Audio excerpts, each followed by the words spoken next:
sandwiches by mistake and ended up in hospital. From that moment on, the Browns were bombarded with postcards asking for supplies. Cakes, grapes, magazines, the list was never ending. So Paddington offered to take it all in his shopping basket on wheels.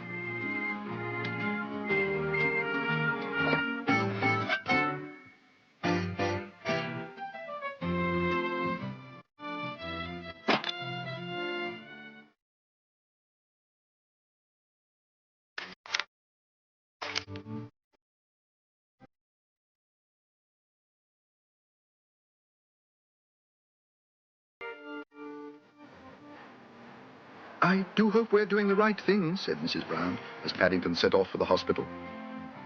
"I shouldn't worry," replied Mrs. Bird. "Knowing that bear, he'll look after himself."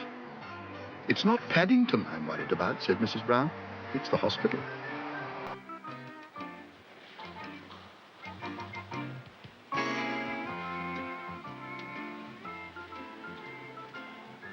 "Can I help you?"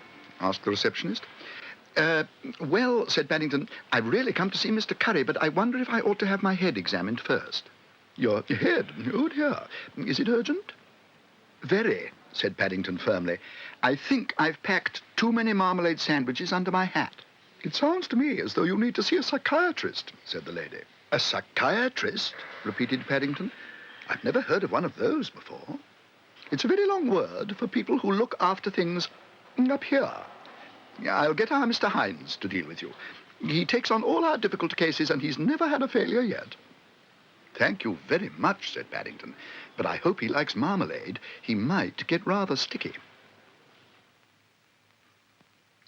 As Paddington settled himself down in Mr. Hines's consulting room, he decided he liked hospitals.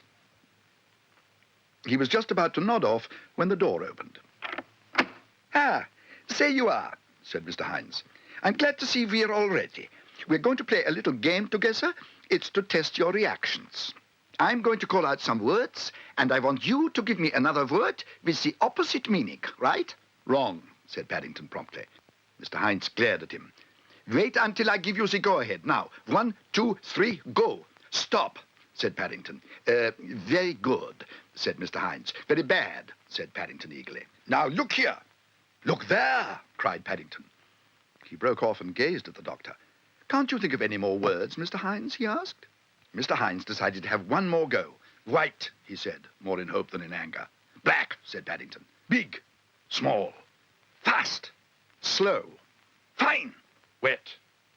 Mr. Hines began to look better pleased. "Well," he said, "we've nearly finished." "We've only just started," cried Paddington. "No, we haven't." "Yes, we have." "No, no, no!" "Yes, yes, yes!" "You stop!" yelled Mr. Hines. "No, I won't!" cried Paddington, falling off the couch in his excitement. "To think, my first failure in 40 years, a bear! I should have my head examined."